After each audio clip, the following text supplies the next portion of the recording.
Hey, what's up guys? Shane here with mtbu, and today I'm going to review my very first ride of my 2020 YT Capra Pro. I'm going to show you how it rode down the trail and tell you everything that I learned about this bike. Let's go.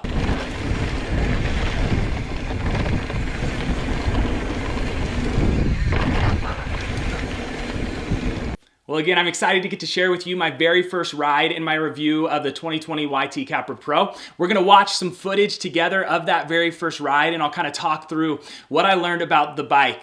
Real quick though, if you haven't subscribed yet and you want to see more of the best trails to ride, more of the best lines to take, and all things mountain biking in Utah, make sure to click that subscribe button below. Now, you might notice that my space and my background looks a little bit different than normal, and that is because my family and I, we just moved into a new house, and so we're in the midst of all the unpacking and the craziness that goes along with moving, but I'm excited to be in this new space and to get to share this video with you guys. You know, one of the questions that I had about this bike is how does it climb? What is it like on the uphills? And I was pretty confident about the downhill capability of this bike, but I wasn't sure about the uphill. I read a ton of reviews and felt like I kind of got mixed signals from people. And so I decided to take this out to one of my favorite trails that I've done often. And it has a decent uphill and a great downhill. And so I wanted to try it out to see how it handled on the uphill. And on this specific trail, you actually have to hike the bike up on part of it. And so I'll play kind of some of that footage so you can see how steep the downhill is before I show you the downhill portion of this trail.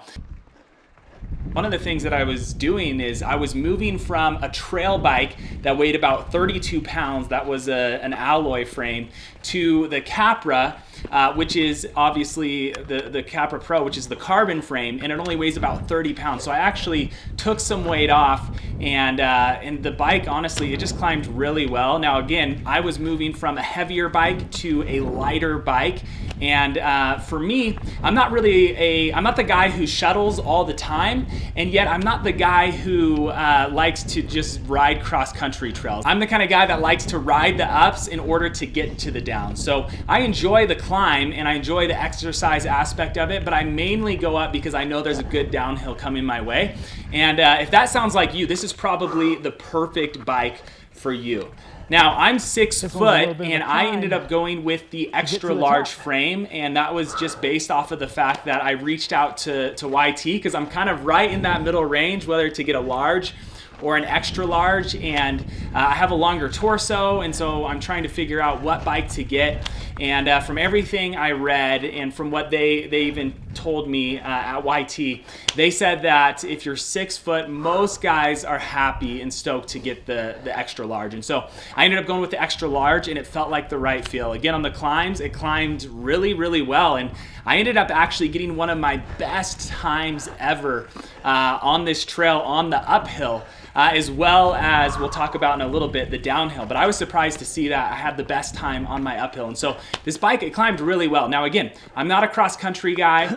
Most of the guys that I ride with are the same, ride style as me. I have a few cross-country friends, and I'm sure on their bikes, they're gonna be able to blow me away on the uphills. But as far as the friends that I ride with, the group that I ride with, and my personal ride style, I enjoy the uphills, but I mainly ride for those downhills, and this seems to be kind of the perfect bike and the perfect fit for that. So that's my review of the uphill.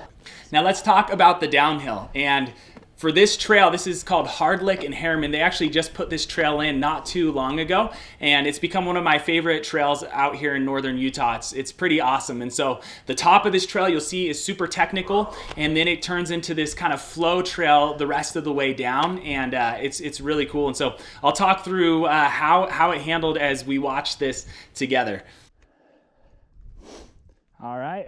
Hardlick. This is the first section right here, just getting started off. Again, it's super rocky and chunky and kind of technical on this downhill part.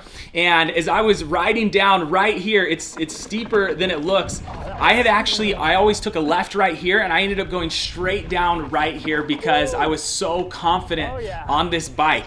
And honestly, it felt so smooth, and you'll hear me say a couple times how smooth the ride felt. I was just so surprised. I mean, this thing has 170 millimeters of travel, and it just soaked everything up. It was so smooth, and I was just super impressed. with that. One of the other things that I noticed is I was hitting these little jumps right here, is the bike, it sticks to the ground. It takes a little bit more to pull up. Now some of this, again, I was coming from 27.5 wheels to 29ers, and that might make some of the difference, but I felt like it just stuck to the trail really well, and I could just, you know, speed down the trail and feel like I have full control. So this is a little technical chunky section, and again, everything that this bike rolled over, it just rolled over so smooth. I couldn't get over how smooth this bike felt.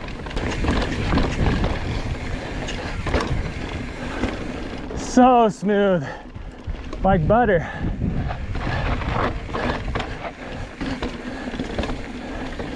You know, one of the things that they talk about, especially because I was going from a 27.5 to a 29, is how does it corner? And, you know, because they say, you know, on the switchbacks and on the tight turns that the 27.5 handles, you know, a lot better. And I think there's a little bit of a difference there, to be honest. I didn't notice such a big difference on the turns as far as that goes.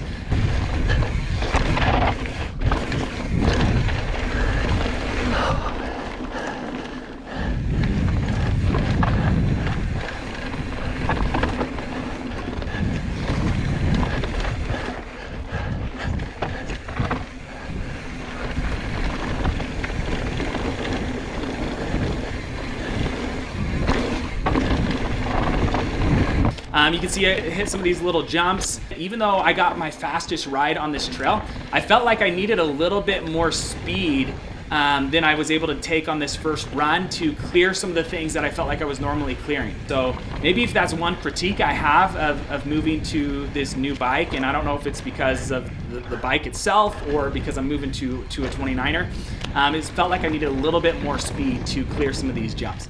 But again, overall, I mean, it just felt so smooth. It was so fun all the way down this trail. And I ended up, it didn't feel like I was going super fast or anything, but I ended up getting my best time on this trail. And that was this is my very first ride on a downhill.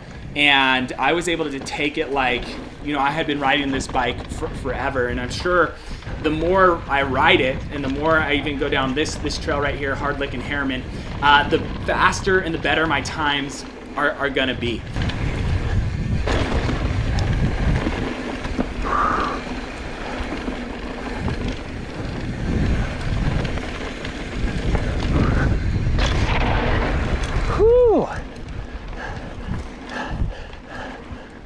So yeah, if I could sum it up from my first ride, this bike was awesome. I mean, rolls over everything, no problem. As soon as I got on the bike, I felt just a new confidence and was able to take different lines that I had never taken before.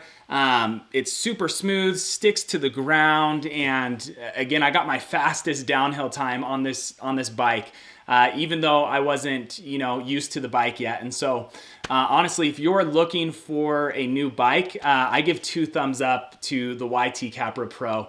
Definitely a bike to look out for.